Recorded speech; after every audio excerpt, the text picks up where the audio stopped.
नमस्कार, मैं भावना स्वागत करती हूं आपका जन प्रकाशन न्यूज में। आइए करते हैं खबरों की शुरुआत।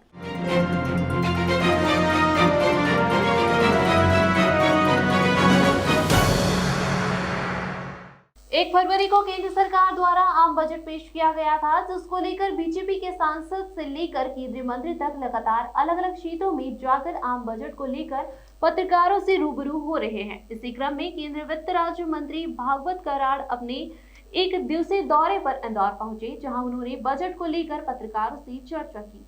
केंद्रीय राज्य मंत्री ने बताया कि जो बजट पेश किया गया है उससे सभी लोगों को फायदा होगा। इस बार हम आजादी के 75वें वर्ष में आजादी का अमृत महोत्सव मना रहे हैं। केंद्र सरकार द्वारा जो बजट पेश किया गया है उसमें सुनहरे भारत पर जोर दिया गया है। आम बजट में किसानों से लेकर हर तबकों के लोगों के लिए एक बड़ी राशि स्वीकृत की गई है। पूर्व प्रधानमंत्री अटल बिहारी वाजपेयी ने मध्य प्रदेश को हार्ट ऑफ इंडिया कहा था। अटल जी की कल्पना को केंद्र की मोदी सरकार लगातार रूप देने में लगी हुई है। जो बजट पेश किया गया है उसने जिस तरह से मध्य प्रदेश में सोयाबीन की फसल बड़ी तादाद में होती है, उसमें सोयाबीन तेल पर जोर दिया गया है।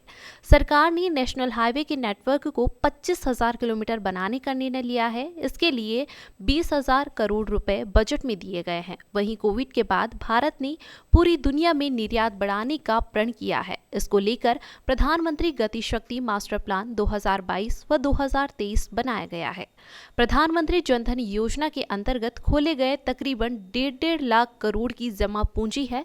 केंद्र सरकार ने अपने बजट में छोटे उद्योगों को बढ़ावा देने के लिए करोड़ों रुपए की राशि स्वीकृत की है। डिजिटल भारत में तेज इंटरनेट के लिए 5G जैसी सुविधाएं भी देने पर बजट पर जोर दिया गया है। भारत देश की इकोनॉमी दर बनाने के लिए 25% स्टार्टअप के लिए आवंटित किए गए।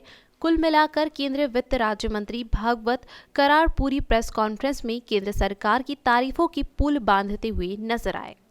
इसी के साथ इस बजट में प्रोडक्ट लिंक इंसेंटिव्स स्कीम दिया है, जो हमारे देश में इम्पॉर्टेंट है।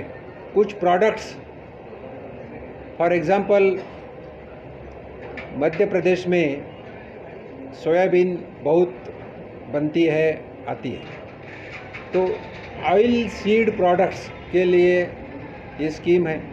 उसी के साथ फार्मास्यूटिकल्स एंड फार्मास्यूटिकल इंटरमीडिएट्स के लिए भी स्कीम है। इसी के साथ सोलर सेल्स के लिए भी स्कीम है। तो ये प्रोडक्ट लिंक्ड इंसेंटिव स्कीम अगर 14 प्रोडक्ट अच्छी तरह से हमारे देश में बने तो भारत इस सेक्टर में आत्मनिर्भर बन सकता है। इस स्कीम से माध्यम से 60 लाख रोजगार उपलब्ध हो सकती है। उतना ही नहीं तो एवरेज इनकम अगर लिया तो ये 14 प्रोडक्ट की वजह से 30 लाख करोड़ 5 साल में उत्पन्न बढ़ सकता है। तो this is a very important thing for the production. दूसरा इम्पॉर्टेंट चीज़ जो हमारे लिए है, हमारे भारत देश के लिए है, वो है एग्रीकल्चर सेक्टर। एग्रीकल्चर सेक्टर में जो स्कीम्स पहले है वो तो चालू है, लेकिन एग्रीकल्चर के लिए बढ़ावा देने के लिए देश दुनिया की तमाम ताज़ा खबरों के लिए चैनल को लाइक, शेयर और सब्सक्राइब जरूर करें।